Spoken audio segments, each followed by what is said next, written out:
Mario Hernán López, profesor de la Universidad de Caldas. Bueno, yo soy Albanora Aristizábal Vargas, funcionaria de la Defensoría del Pueblo. Me llamo Consuelo Henao Salazar, trabajadora social.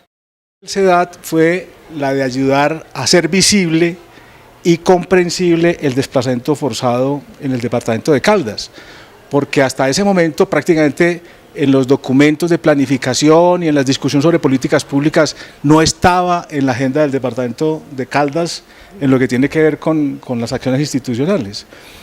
Cuando Mario estaba hablando, estaba pensando yo en qué contexto fue que me aproximé al CEDAT, y tiene que ver con eso. Yo recuerdo que empezaban a llegar personas desplazadas y no sabíamos qué hacer con ellas. El primer contacto que teníamos en la Defensoría del Pueblo era la Cruz Roja, pero es que en ese momento ni siquiera se hablaba todavía de desplazamiento forzado. Yo me acuerdo que digamos, pegábamos de una noción que estaba manejando en esa época el episcopado colombiano, que era movilidad, ¿cierto? Que era una situación de movilidad humana, pero se estaba ya vislumbrando como el drama del desplazamiento forzado, pero todavía en Caldas institucionalmente no había nada. Obviamente no había ninguna normatividad en ese momento, pero tampoco había ningún protocolo ni nada que nos pudiera dar luces a las entidades para empezar a manejar esta situación. ¿Sabe qué recuerdo? Recuerdo que se hacían las filas, nosotros convocamos teníamos que dar las raciones alimenticias, y eran 3 tipos de raciones alimenticias, y eso llegaba y se llenaba todas las bodegas, la bodega donde se almacenaba la bienestarina en el instituto, media bodega, que eso es inmenso, se llenaba, eran los mercados, y eran las filas inmensas de personas de Samaná y de los municipios aledaños cuando atendimos esa situación de emergencia aquí. Y también en el instituto se construyó, a raíz de todo eso, quiero contarle, la unidad móvil. Entonces esa era la unidad móvil quien nos atendía la población directamente en el municipio de Samaná. Es que al principio era muy angustiante porque en bienestar no había nada, en la alcaldía no había nada, en ninguna parte había nada. Yo me acuerdo que tuvimos una situación, es que ni siquiera se llamaban personas en situación de desplazamiento, sino desplazados, llegaban personas de otra parte, y la primera vez que tuvimos una familia fue muy angustiante porque yo llamé a la Cruz Roja, a José Fernando Amaya, a través de José Fernando Amaya logramos como una ayuda más o menos, pero era tanto la angustia personal e institucional que terminó una familia en mi casa. Vino una señora con 5 hijos, no pudimos ubicar sino a los 3 más grandecitos con la ayuda de la doctora Fanny Bernal, y entonces la señora terminó en mi casa con los 2 más chiquitos, ¿cierto? Estuvo 4 meses en mi casa, porque no había, mientras institucionalmente con la Cruz Roja tratábamos de hacer algo.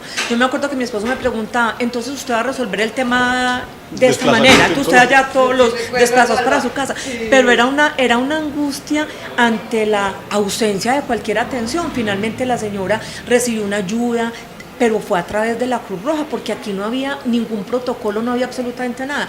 Yo creo que fue eso lo que nos fue como juntando, por lo que decía Mario, porque además en Caldas estábamos borrados del mapa nacional, no había o sea, no éramos, digamos, expulsores ni receptores de personas desplazadas.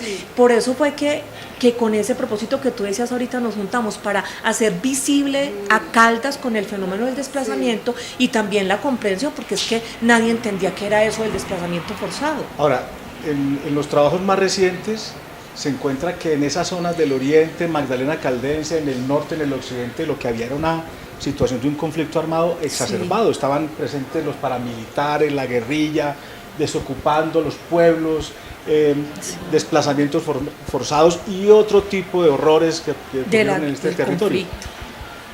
No sé si se acuerdan de la reunión en el Club Manizales con el director de Acción Social y el gobernador.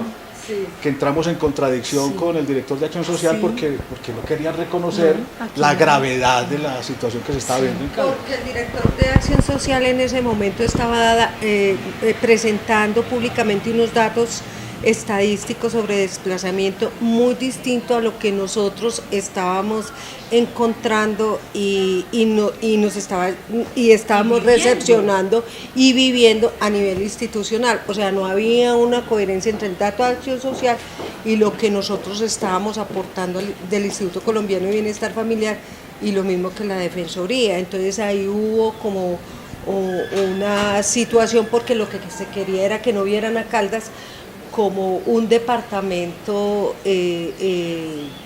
importante en el conflicto armado en Colombia. Pero ese trabajo empezó a organizarse fue en el SEDA.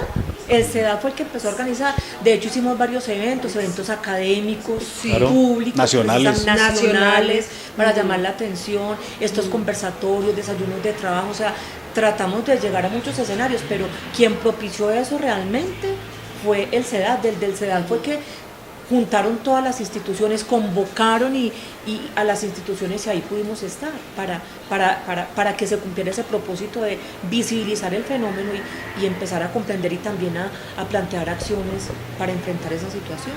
Y yo creo que esos trabajos que se hicieron para comprender son una base de investigación muy importante con que cuenta hoy la región para no perder, como se dice en estos tiempos, la memoria.